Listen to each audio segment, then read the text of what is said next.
Lockdown. Here we go. Hi, everybody. Ron Onesti here at the Arcana Theater in St. Charles.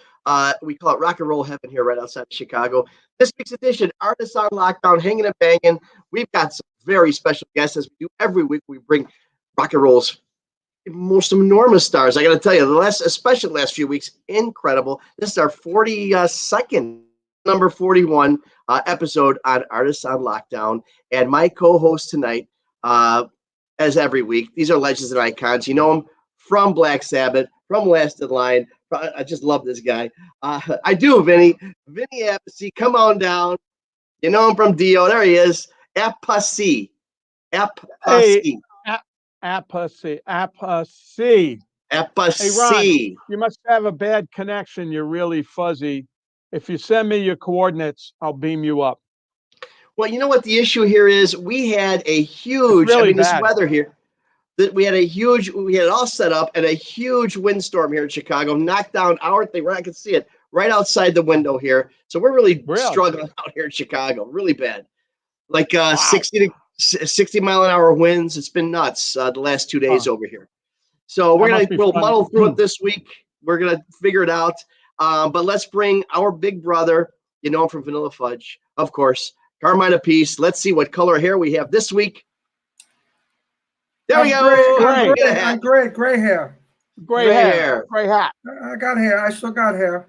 Well, that makes two of us. It needs to be washed, so I put the hat on. You know, the logo in the beginning, it looks like an Italian restaurant, Hangin and Bangin with Appice and Onesti. I know. Hey guys, we have a big show tonight. I'll tell you what, I want to talk about a couple things before we get our guests on. One thing in particular, but we got to make sure that we remind everybody. Number one, we want to see your comments. Now, I'm on the chat here, so let me know. Kevin, Vinny, love the show on Tuesday. Let's see here. Maria Lopez Wells is saying hello. Bill Eggleston, okay. Eggleston, of course, good to see you every week. So make sure you chime in on our chat. Make sure you ask a question, because at the end of the show, we are going to ask some of the questions of our celebrities that you want to know the answers to. And make sure you like us, you share us, you subscribe on all our platforms, on Facebook, on YouTube. We hit iHeart this week on our podcast and Spotify accounts. Very, very exciting. So make sure you do that. So, Vinny, what do you think about our opening number, our opening music? I love it, man. Monsters and Heroes, but the end is not good. It just cuts off. I wasn't sure. I didn't rehearse, so I was like, and it stopped. Okay, here we are. Yeah, I could fade it for you guys, or Carmine can. Yes, we'll have to work on the fading. You know, just like this. I'm really good on fading. You can see I got the fade going. Ben could tell me how long it needs to be, so it fades out nice, and then you go, "Hey, I'm Ron Onesti. And we got a fabulous show tonight, and a little underneath. Bring it leave it underneath. We can leave it underneath and very low. Yeah, you can leave it underneath. That's what I'm saying. Bring it down. Let me introduce the show. I was like caught off guard, and it's cool though. It's really cool. But what do you like it, Carmine? Do we have a consensus here now? I think it's good. I think it works. Hey, is that a sweater underneath the jacket? What's going on there with that orange? All right. So you know what? I had a meeting today with the Italian Consul General here of the United States. So I had to. I'm going to show you something. You're not going to believe this. You're going to think I'm messing around. So this thing here, this little pin that I got to wear, you're not going to believe this, but I've actually, you know how Paul McCartney is knighted in England? Yeah. Well, in Italy, there's a thing called a cavaliere. And now you think I'm messing around. The president of Italy, I've been knighted. I did just before my mom passed away, so I got lucky. But I actually been knighted by the president of Italy. That's called the cavaliere. And I had a meeting with him today. Really? That's why I have this look today. When'd you get that? Today? No, I got it about 3 years ago now. But yeah, it's a big deal. I'm just saying. No, I mean the sweater. No, the 80s, obviously. Oh my God. Hey man, we got a big show. That's why it sounds like an Italian restaurant. Well, that's it. So, you guys are royalty. You guys are rock royalty. But here, I just want you to know, I've got my little piece. I'm just saying. Hey guys. Let me just say, Come on. Besides Black Sabbath and Vanilla Fudge, besides Dio and Vanilla Fudge, besides Last in Line and Vanilla Fudge, my favorite band is Yes.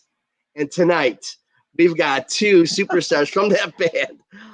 Very excited. Billy Sherwood, Jon Davison is with us. Let's bring Mr. Sherwood to the microphone. I know he's out there somewhere. Hey, let's see. There's Billy Sherwood. How are you guys? Thanks for having me. Turn up your volume if you can. I'm not really savvy on this stuff. That's why we have you on the show, because that's the deal here. You had a studio. Come on, you had a studio. You were an engineer. Yeah, but I don't run it from my iPad. I know, isn't that something? If it doesn't have a slide on it, I don't understand what to do, right? Right. Don't I have a tech around here somewhere? Oh, that's right. Yeah, where's the tech? The guy with the flashlight. The guy with the flashlight. You need a 16-year-old tech now these days, right? That can tell us what to do with these iPads and everything.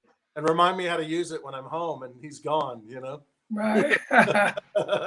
Well, I tell you what, Billy, I'm loving them Git fiddles back on the wall over there. Look at those things. Yeah. This is my What's your I love the, let's see, was it a white one there? What is your favorite one out of that bunch right there?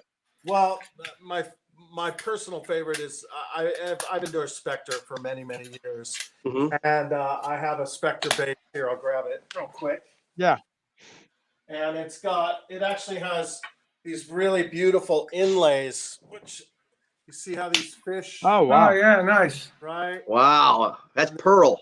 They go all the way up and down the neck. So, you know, in honor of Chris, this bass became available, and it was just too perfect. So that's my favorite. I love all this. Oh no. Well, let's get Billy back. In the meantime, there he is. Billy, we'll ask you for a second.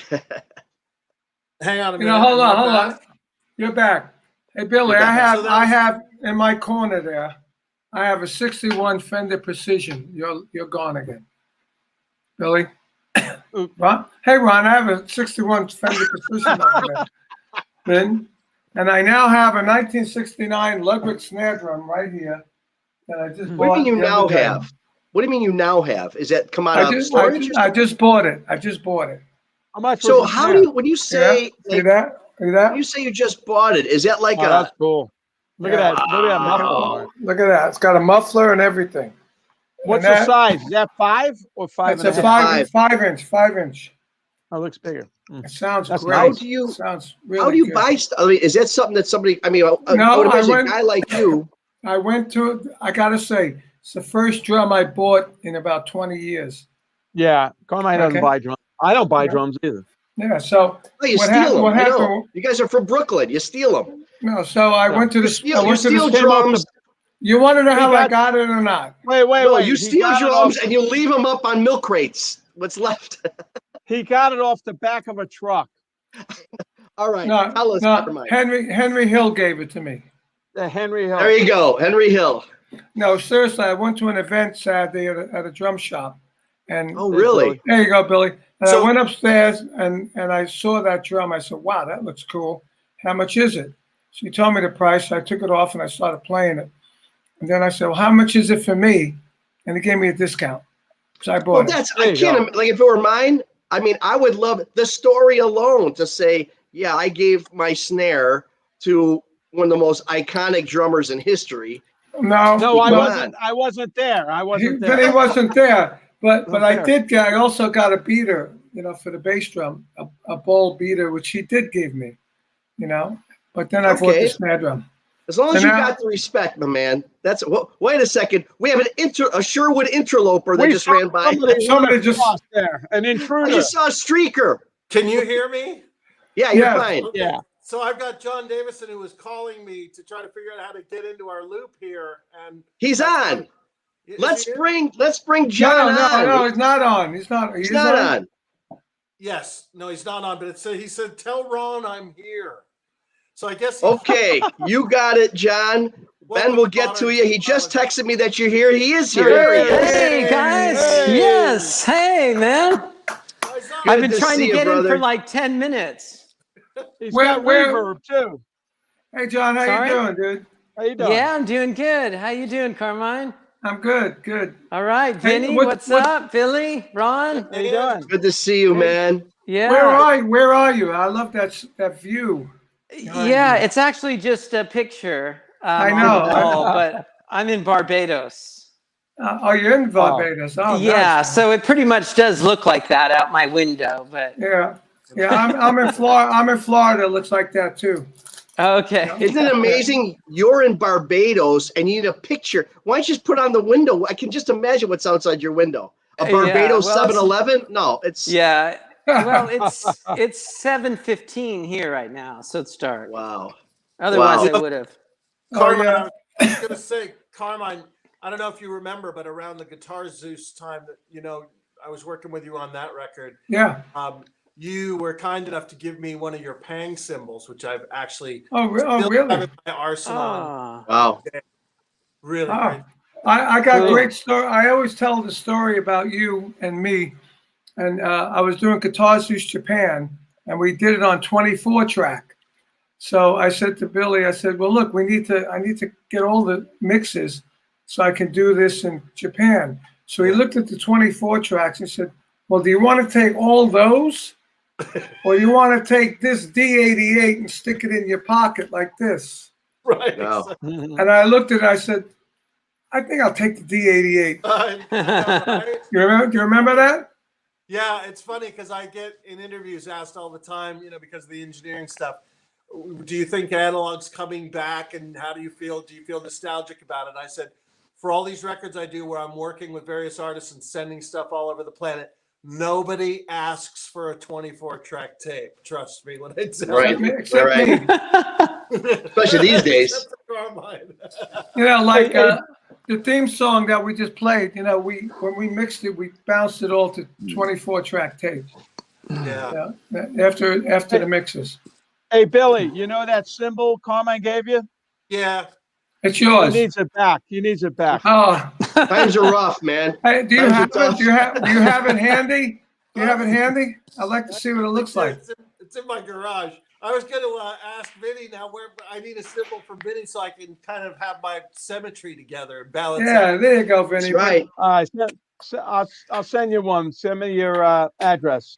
Oh, that'd be awesome, dude. It's on the email. Stereo Yeah, icons. Love it. That'd be awesome. That would be awesome. So first of all, guys, I gotta once again apologize. We had our towers down here, our wind storm here. So I'm looking a little green apparently from our people think it's in honor of St. Patrick's Day. So I'm gonna go with that. You're green and fuzzy. Green and I fuzzy. know. No, I'm just happy to see you. It's a little like Resident Alien. I mean, what guy? Come on, Ron. I mean, he's in Barbados. Look how clear and beautiful he looks. All the way there. That's the thing. Maybe I need to go to Barbados. I'll be down there, Johnny. All right. All right, sounds good, man. There you go. Come on down. So I got a quick question here. Billy Sherwood. Now you've been around, no, that's you. That's you. You've been around kings. You've been around presidents. You've been around the top rock and roll people of all time. Huge celebrity you are. I want to know most about, and only the old people like us are going to know what I'm talking about, Milton Berle. Oh, I thought you were going to say William Shatner. Well, that's another one, but Milton Berle's trumps William Shatner. Well, that's Milton older, Berle yeah. Milton Berle and my dad were very close. Back before television was even a thing. A family brought home this box and plugged it in and said, look, this is called TV. And on TV at that time was one of the first shows, which was the Milton Berle Show. And I remember it. Comedy, variety kind of thing. My dad was like the Ed McMahon sidekick of the show. Really? Wow. Yeah, crazy. I haven't heard that one. They were very close and very, chummy and remained so through life. And as a result, he's my godfather. He held me at my breast. How about that? Wow. Cool. Crazy. Very and, cool. My dad has a star on Hollywood and Vine right down the street from Capitol Records. And the icons they put on to show what it was for, surprisingly to me, when I first saw it, was not a musical icon with the record, but it's a television. Because it was actually for the Milton Berle Show. So, yeah, that's the connection there. And I always get asked about the Rat Milton Berle connection because I think one of the guys in Rats, it's actually his uncle. Or I don't know. Yeah, Not sure how yeah, that's right. Because he was in their video. Yeah. So yeah, do you have any John, kind of a? You see, John, on this show, and on this show, you get to hear all kinds of stuff you never knew before. That's right. It's an education, man. Yeah. But now your father's and you're such. By the way, happy birthday, by the way, brother. Hey, this week, right? Thanks. Yeah, Whose birthday? Just a couple days ago. It was very nice. Happy birthday. Very nice. But you coming from a musical family the way you did, it's unbelievable. I mean, your uncle, your mom specifically, and your dad with regards to the big band. Do you feel, or did the big band influence you, that music, when you were growing up a little bit? Yeah, I mean, my dad, was a thing in Vegas with my mom. They had an act, and they would play with a 16-piece jazz big band. They'd play with a 7-piece and a Dixieland band and a quartet. And so they had all kinds of different. And they would always rehearse there on Tropicana in Vegas at the Musicians Union. And I just remember, every summer hanging out at the Musicians Union, watching these amazing musicians playing, and quite frankly, drinking and smoking way more than they probably should have. Was the Musicians Union still on Vine Street then? No, it was on Tropicana. Oh. Yeah. Oh, it's in Vegas. Vegas, yeah. Oh. 6, 7, I think. Hey, Billy, remember that you have a video, don't you? You're like 10 years old, and you're there playing drums, right? They let you sit in. 12 years old, I played with my dad's Dixieland jazz band. Wow. In Vegas. Now, do you have a clip of that video we could post right now? I have it, but I'm not sure how we would play it. Okay. We're gonna get it. We're gonna have to get it. Ben, get on that. Maybe I'll text it to Ben or something, maybe, and see if that's great. Yeah. Funny, I got a video of Vinny playing with Vanilla Fudge when he was 8. That is so cool. We got to see that. Oh, wow. That's amazing. What? Yeah. Me? Yeah, you. No. So what's the age difference between you guys, Vinny and Carmine? 11 years. Carmine's 80. I'm He's younger. 80. I'm younger. It depends who you're talking to, John. Yeah. On what day? Carmine's 80. He's got, you know what? Each week, hey guys, each week with these two freaking brothers, I'm telling you, so many times I got to get in between them. But you know what? And Vinny's not gonna. These guys won't admit to it. Maybe they will. But the love and the respect that they have for each other, even though they goof around, it's really, most of these people, those are brothers, they fight, this, that, those guys, I admire them because of the love and respect that they do have for each other. Seriously. Yeah. That's right. Well, Thank you. brothers are brothers. So Carmine's like 85 years old, and I'm 58. You know what? Never mind. I didn't take that back. Never mind. Hey, so, John, we were talking about beginnings here and coming up. First of all, I'm a huge Glasshammer fan, and I love your your influence with that. But with Glasshammer, and I know you weren't one of the founders of Glasshammer, but with the influences. I mean, if you could answer this question about influence with regards to prog rock, and obviously the fact that you ended up in Yes, was that due to any connection with Glasshammer? Yeah, absolutely. But actually, it started with being in a Yes cover band. Roundabout. Yeah. Yeah. I was in a band. I was actually started out as a bass player in Seattle through the 90s. I was there during all the, the big scene there. And then after all that, I was sort of in this lull period and I couldn't find a gig and I wasn't that interested with what anybody was doing anyway, originally speaking. And I was just like, what can I do? I was quite depressed about it, actually. And the only thing I could really find, I knew somebody that was starting this Yes cover band. I thought, well, at the very least, I'll just keep my gigging chops up. Of course, I had never lead sung at that point in time, but I knew I had the high voice for it. I just thought, I've got to do something or I'll literally go crazy. So that was the start of it. And thank God I did that, because think of what it led to, obviously. So the next step was Glasshammer. because they saw me online doing that, and then that led to Yes. It was these steps that I was able to ascend It's all from connected, just a cover seems. band, you know. Well, that's amazing. I mean, you know, we've got our good friend Ronnie Platt, who got the job in Kansas. Obviously, Mr. Pineda with Journey. You know, we got, and it's something because, you know, there's probably you probably had some people, maybe some naysayers. Well, you were in a tribute band, you shouldn't be in the original band, because I know I've heard that, not about you, of course, but others. Ronnie Platt told me, he says it was tough at the beginning because people are such purists that, you know, if you're not John Anderson, this isn't Yes.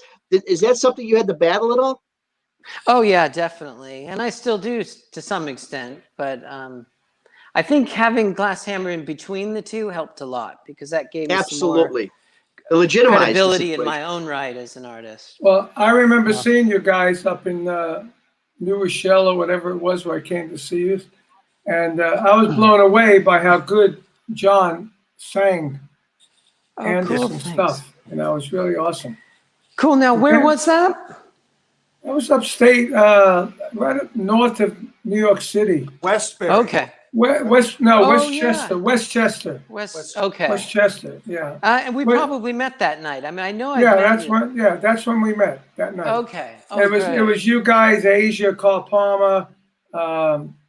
I am the god of hellfire, Arthur Brown. Oh yeah, Arthur Brown. Yeah. Oh, so that was just 2019. And Asia. It was Asia. It was the guy from Asia. Moody Blue. Was it Asia too? John. Yeah, and John Lodge. John Lodge, right? John Lodge. Yeah, it was a good show. Moody Blues. Yeah.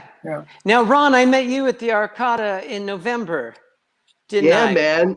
What was that? 2019. It was 19. I was lucky enough to get, you guys did a very unique, intimate show. I've been very fortunate. I've had Yes. I've had John Anderson with John Luke Ponte, which is an amazing show if you ever see that. And then Mr. Wakeman, I've had his solo show. But if we're bringing that back.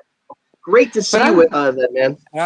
Yeah, but I'm talking about John Lodge at the Arcada. You were with John Lodge, absolutely. That's right. Remember, and the heater didn't work. It was freezing. Yeah. Everybody was wearing parkas in the seats. How were the meatballs? But how were the meatballs?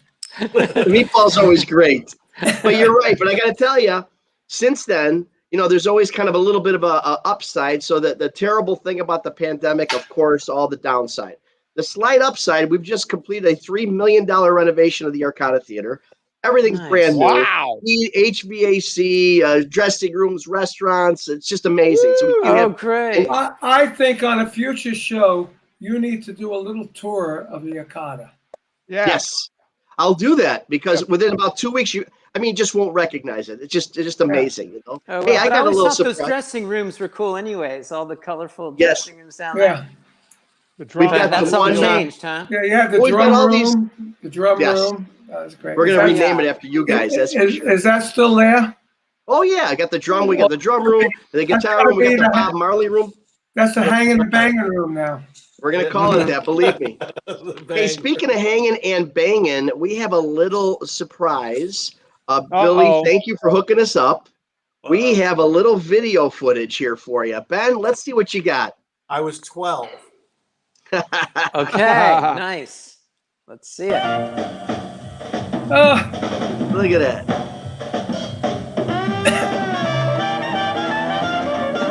Listen to that music. Wow. Woo. Nice. Yeah. That's to my boy.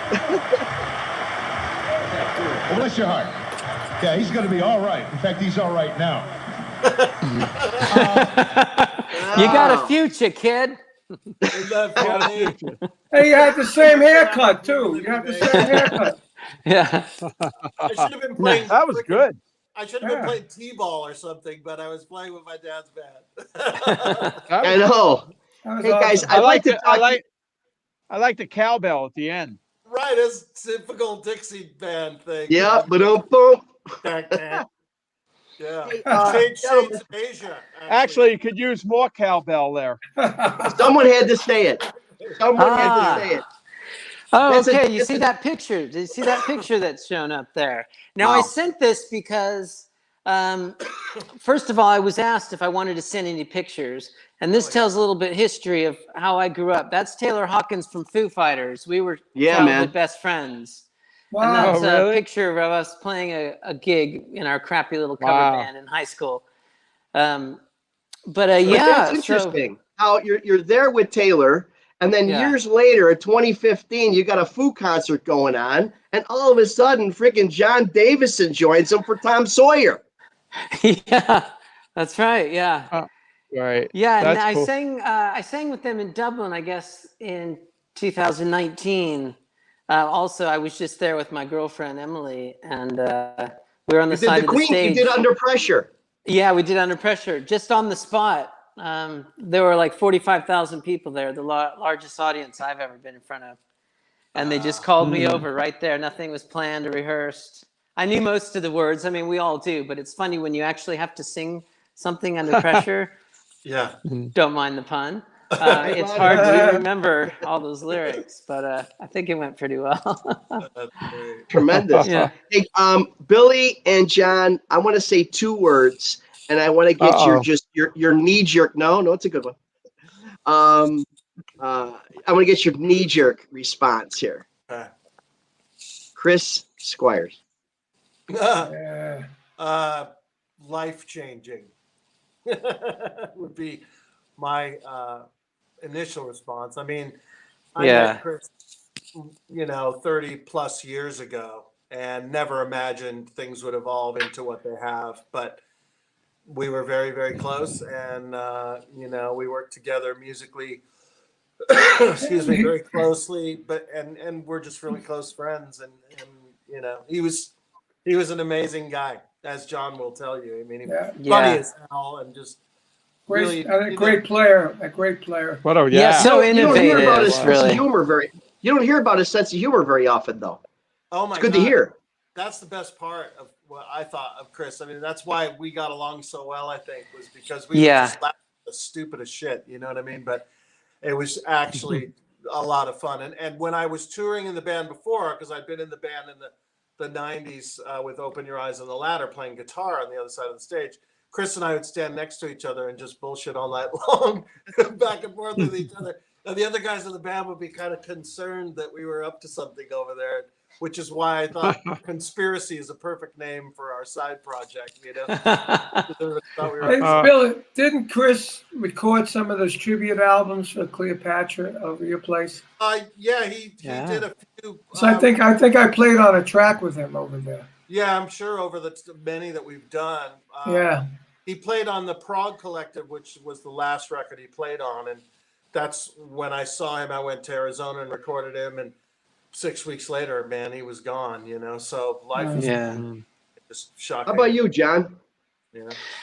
Well, Chris is, he was larger than life. And I agree with Billy. He really had the same sense of humor as Billy. Billy really reminds me of Chris in a lot of ways. I didn't spend a lot of time. There's a compliment. Yeah, I didn't spend a lot of time hanging with them together that much, a little bit. But as I got to know Billy, it was really comforting. Losing Chris was such a hardship, something I didn't think we'd rebound from. But Billy sort of stepped in, of course, making the role his very own. But there was something so similar and familiar that was comforting to have Billy there. And you're so much like Chris. I mean, even your height. And again, the sense of humor and the musicianship. And, it's been great knowing both of them. One of the first things Chris said to me when I met him, I first met him, the first encounter I had with him, I went to see the Moody Blues. Oh, really? Which is a strange circle, isn't it? It's because Patrick Mraz, so Chris was at a Moody Blues show. Chris was at the Moody Blues show watching because Mraz had invited him. That's right. Okay. Wow. Okay. I went because the keyboard player in my band, World Trade, was the second keyboard player in the Moodies. So it was this weird reason for us all to be there. But there I am sitting in the audience, and several rows in front of me is Chris Squire, and I'm like, I got to meet this guy. So he got up to go to the green room, and I had my laminate too. And so I just chased him down the Greek or wherever we were at theater, went to his jacket and pulled on his jacket And he turned around and looked at me funny, and he says, "Hi." And I said, "You're Chris Squire." And he's like, "Yeah, I am." And I said, "Hi, I'm Billy Sherwood. I'm a huge fan." And the first thing he said to me, he says, "You're tall." And I said, "Okay." And he says, "It's good to be tall."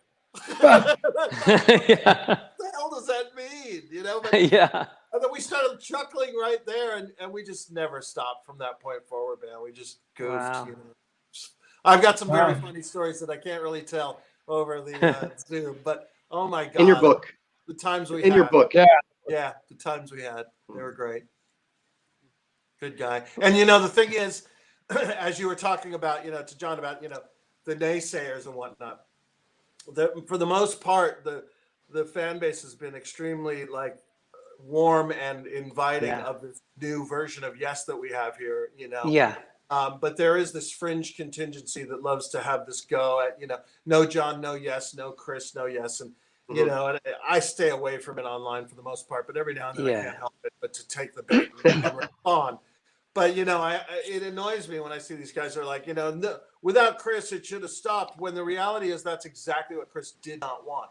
He wanted to continue, which is a big part of what motivated me to really grab this bull by the horns, so to speak, because he really had a passion for going forward. Even, you know, it's all he talked about before he passed away. I mean, we talk about the songs and the gear and the lyrics and the harmonies and do you need anything, and, you know, how are the guys and how's the crew, and I mean, his whole thing was this passion for Yes, which obviously he was the only one who never left the band, you know. Right. So I took that as a real serious challenge and honor. Yeah. And so it kind of pisses me off when I hear people say that, especially when they're speaking for Chris.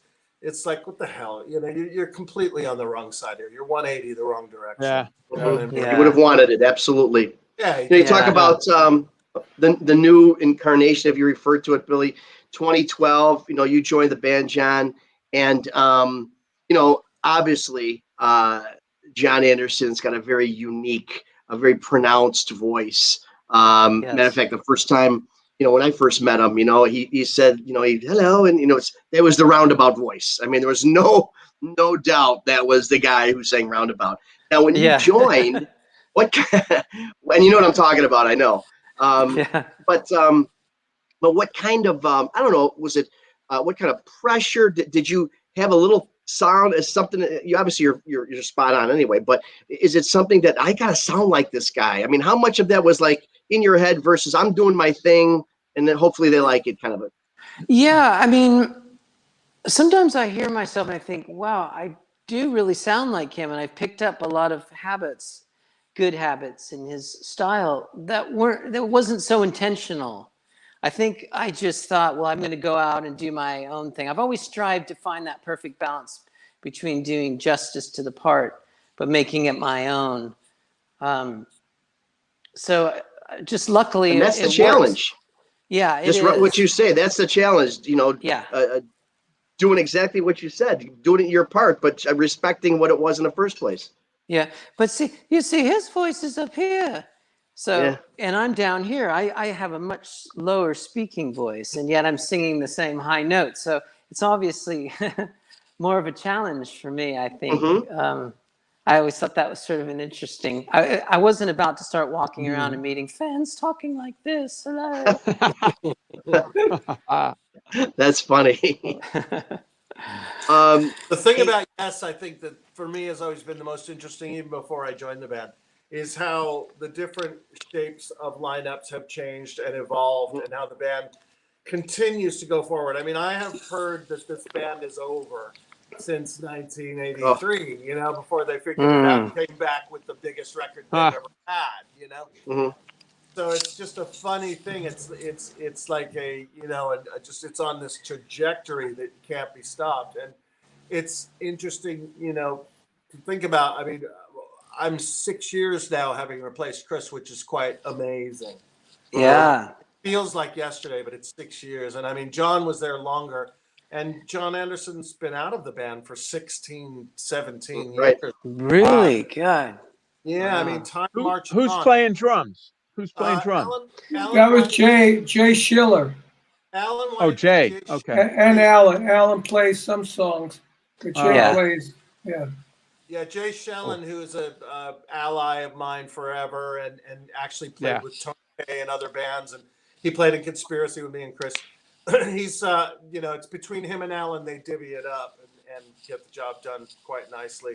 And it's great to play with Jay because for me, I'm so used to that Alan White thing, that groove, and Jay respects and sort of modeled his playing early on after Alan, as I did with Chris. I mean, one of the first conversations I had with Jay when we started working together was, I said, well, at lunch before we played together, I said, who's your favorite drummer? He said, Alan White. I said, I know I'm going to love how you play. And we just clicked from that moment on. He's a perfect guy for it. Didn't Alan White play on John Lennon's Imagine? He did. Yes, he did. We did that on the last tour. And on the live record, actually, we were lucky enough to capture John Lodge's performance in Vegas when he came out and sang the song. And John will attest it just was a real special moment that was going on there.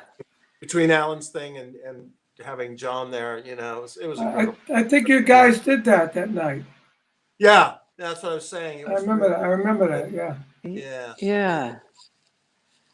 John, let's talk about. We were all teed up to go out and do the Relayer album, which among the Yes fans is one of the fan favorites, and it's probably the most complex of all the Yes albums to get under your fingers.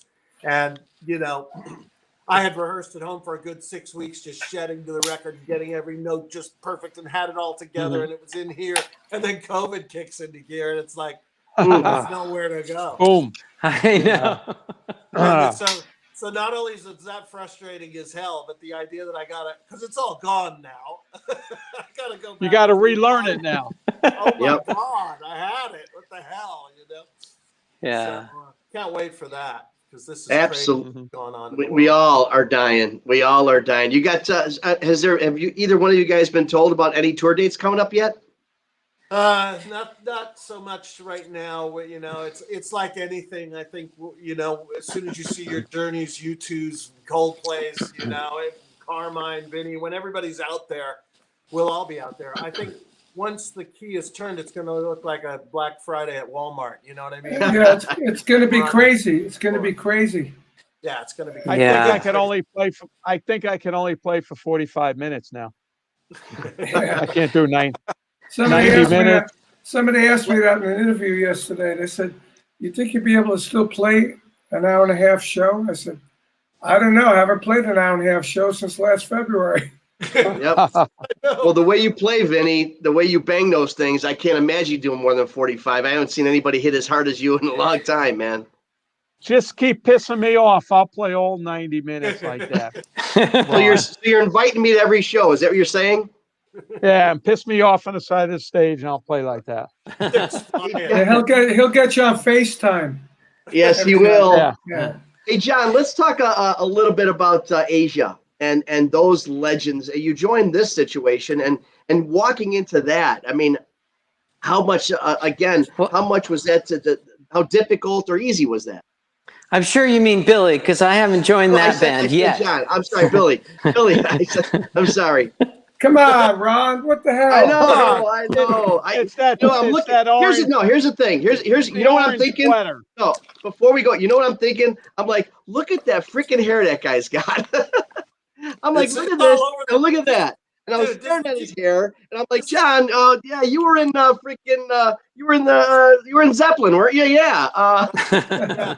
He's got great hair. I have COVID hair. Look at this guy. Anyway, Billy. Walking into that situation, how was intimidating? Those are some serious dudes in that band, of course. Well, it was the same kind of emotional roller coaster that Yes was, that first tour I did with Yes, where Chris wasn't there.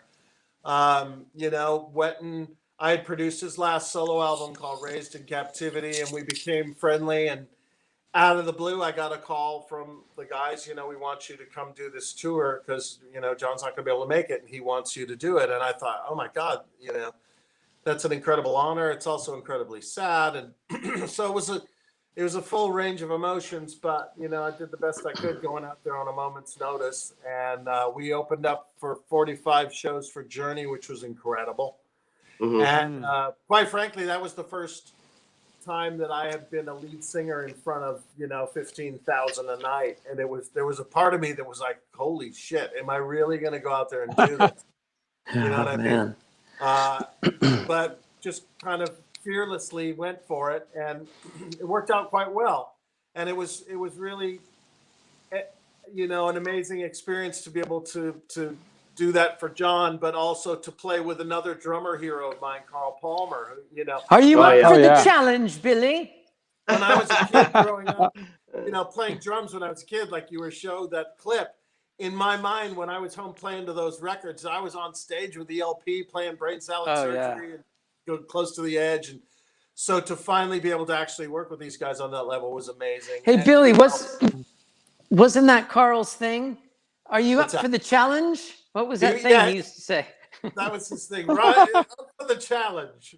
The funniest thing. Now that's an intense guy.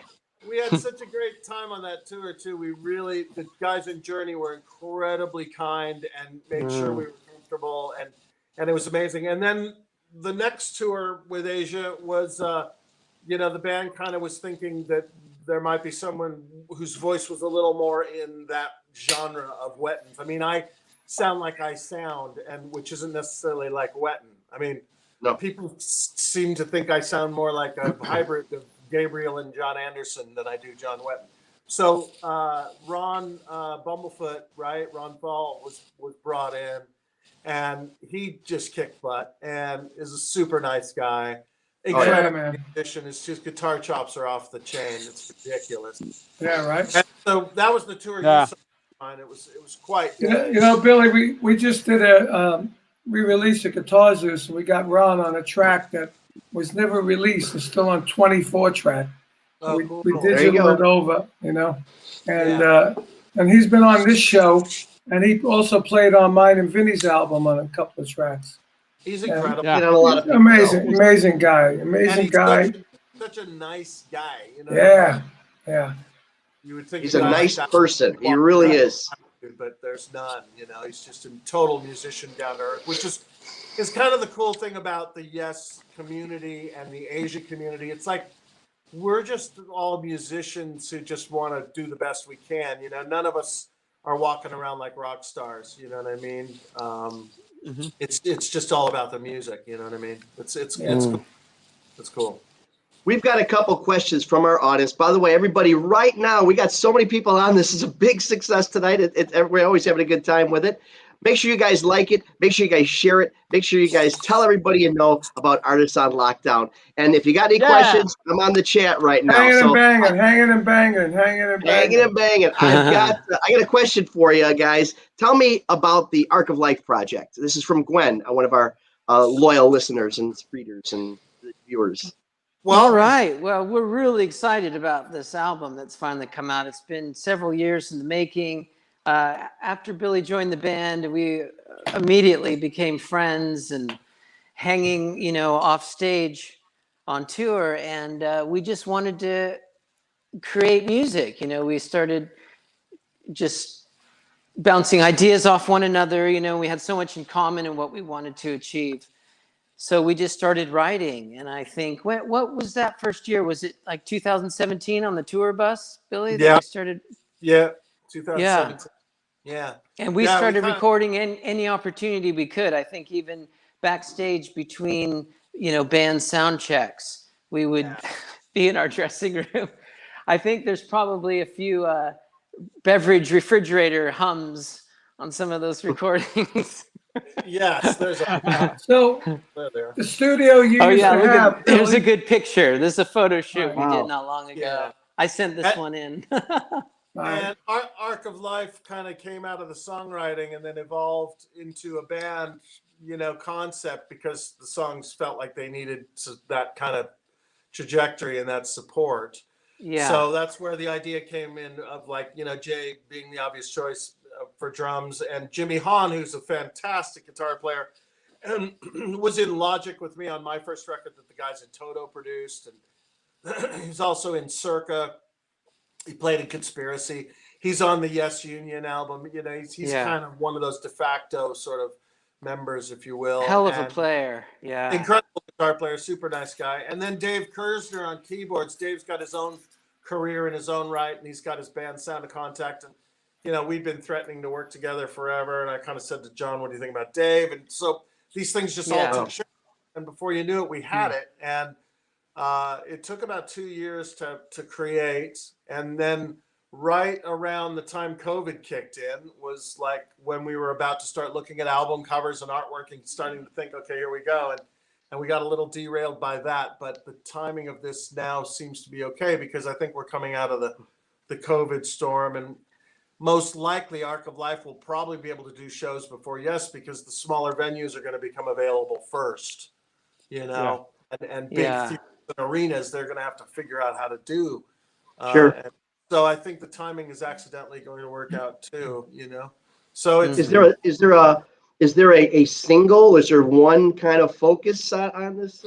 No, it's multifaceted. I mean, we released our first single, which is a bit more, I don't want to say poppy, but it definitely has its sort of, you know, commercial colors in it, but sort of with proggy music going on. Nothing too over the top proggy. That happens later on the album.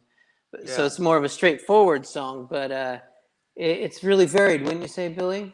It is. I mean, it's got a lot of hooks in it and tricky arrangements underneath it. So it's kind of like there's this simplicity about it meets this complexity in the arranging, and that sort of develops further in concept between the two as the album progresses, really, until you get to the last two tracks, which a lot of have kind of thought, wow, this is where the band is going now. Let's follow along. So it's like a journey. It's like a journey in concert kind of a thing. You're taking us on a journey, on a path.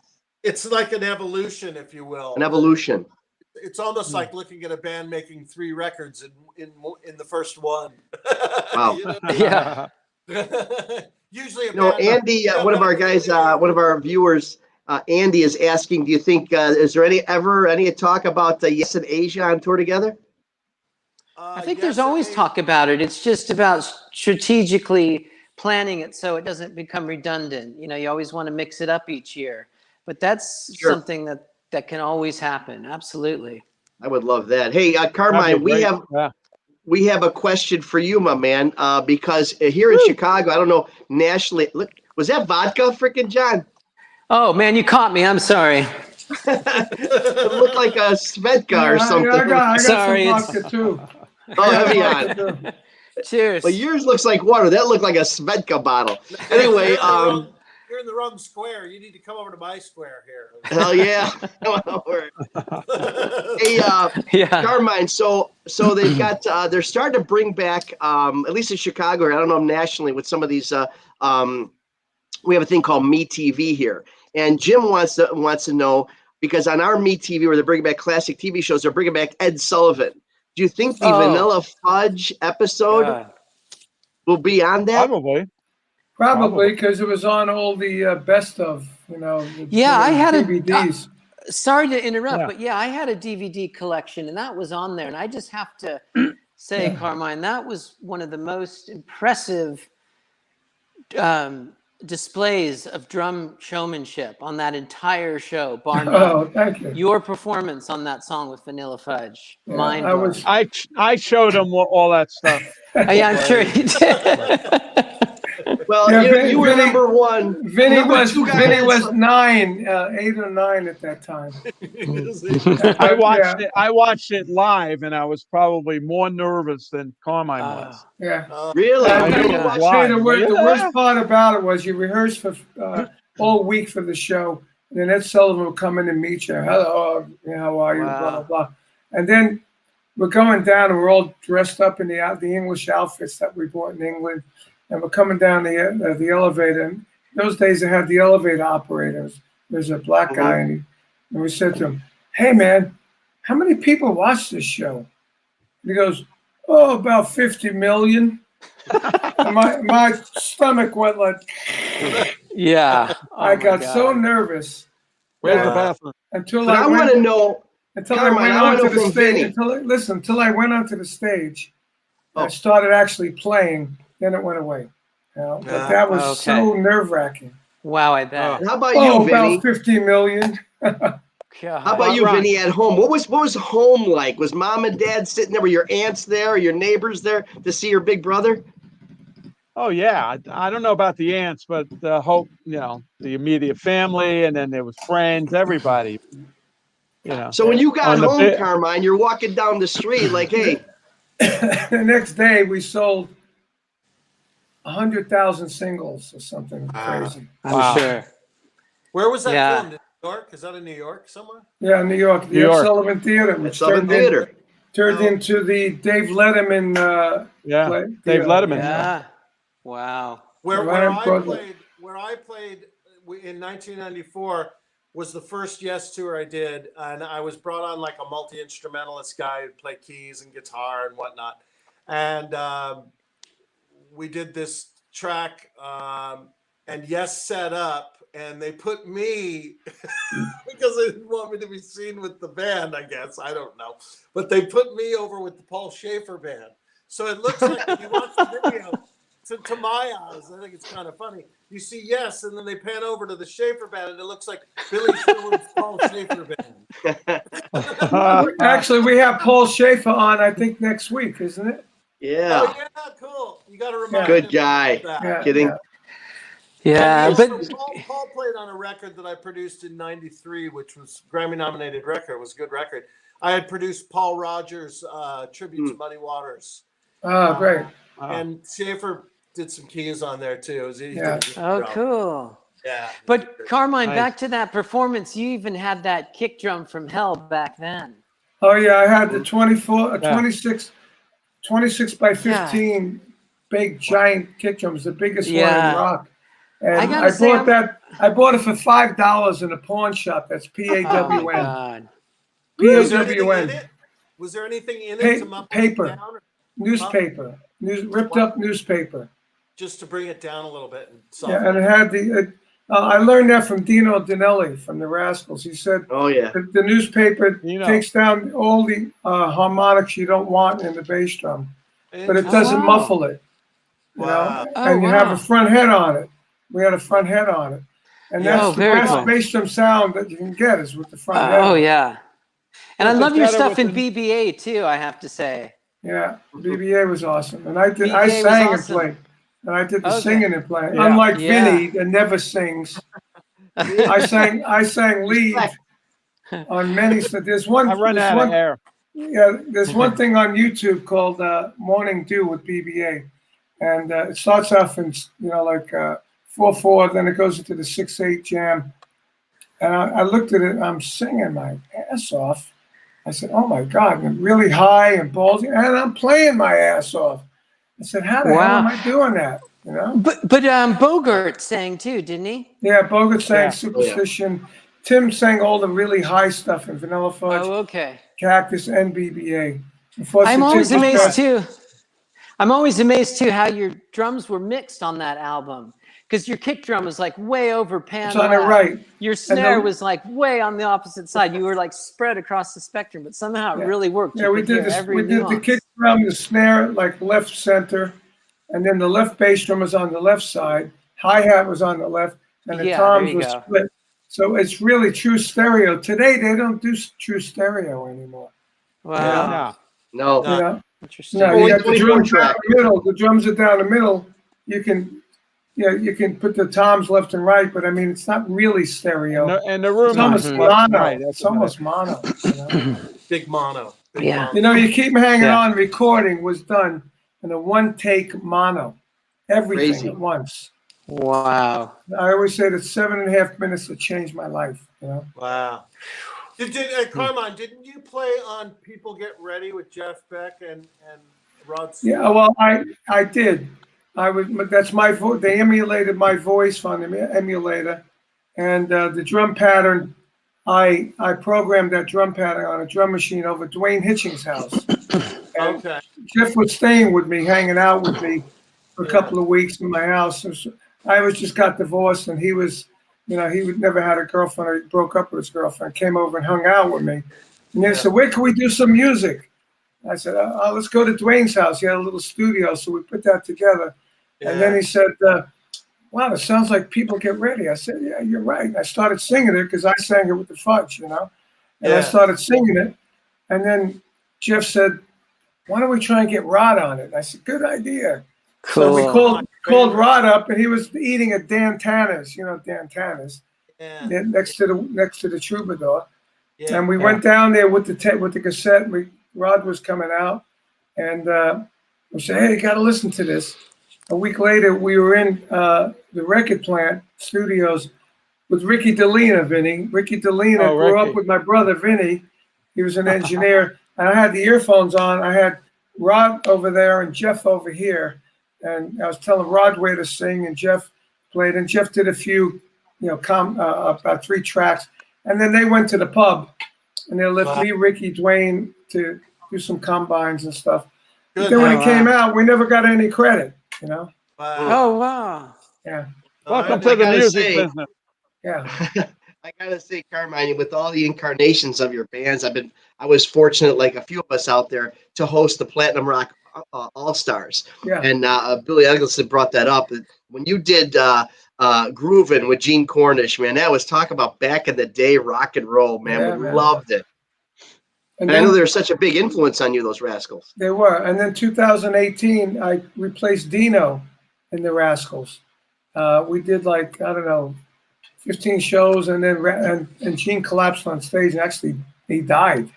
And my roadie, Shaggy, is his name. He got the defibrillator and hit him like 3 times and brought him back to life till the ambulance came.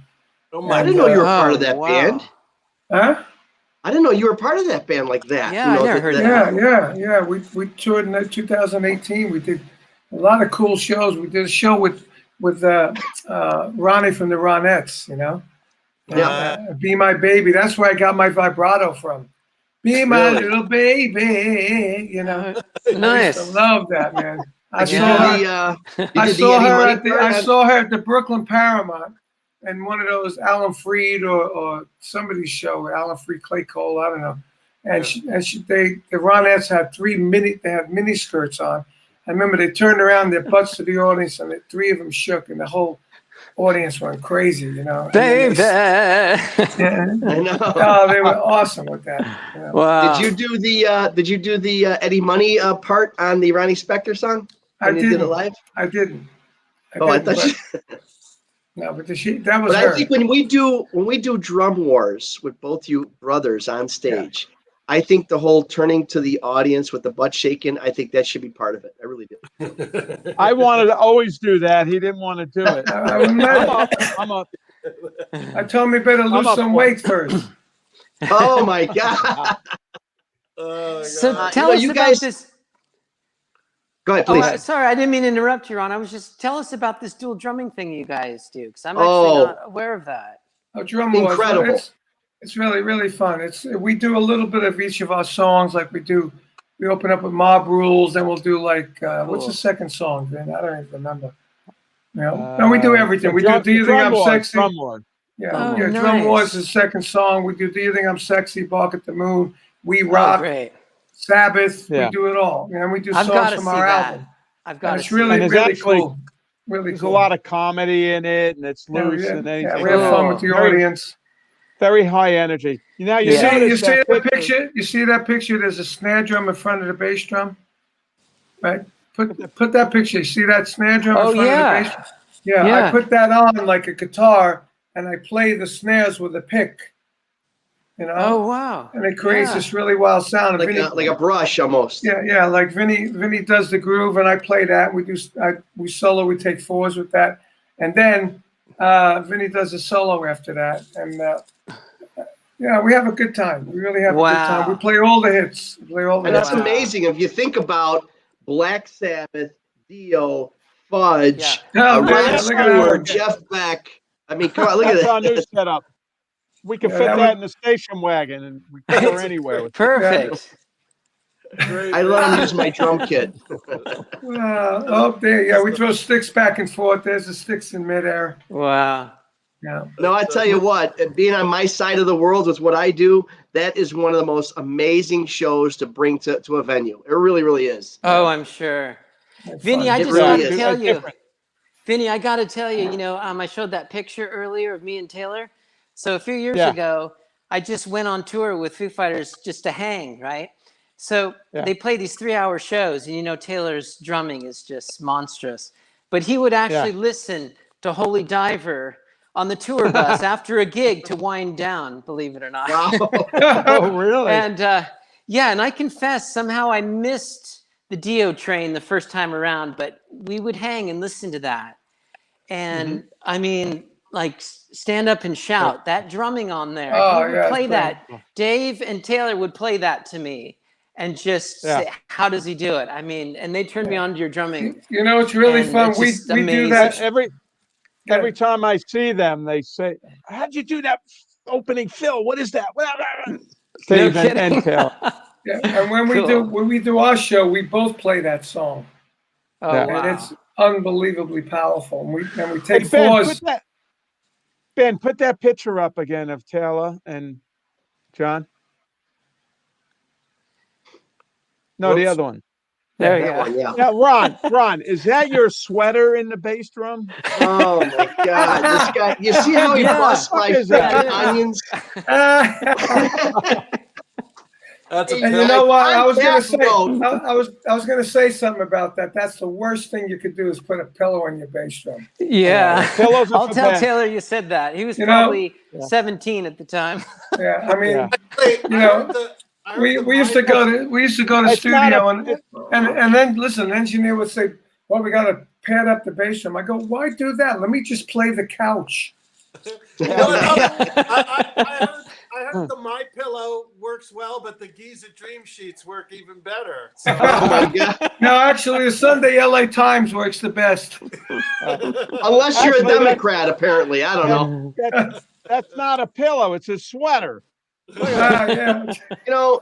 I got to deal with this every week. So you know what? I can see we're going downhill. I want to thank our guests, Billy and John. God love you. Man. Thank you so much. Yeah, thank you, We're guys. really looking You forward too. to seeing you guys live. Before we go, what are you doing in Barbados? John? Well, it's a long story. We don't have much time, but basically, the last Yes cruise that we did in 2019, which had John Lodge on the cruise, I met his wonderful daughter, Emily. We fell in love. We've been together ever since. Oh, Thank you. Yeah, the Lodges Papa have John. a house here.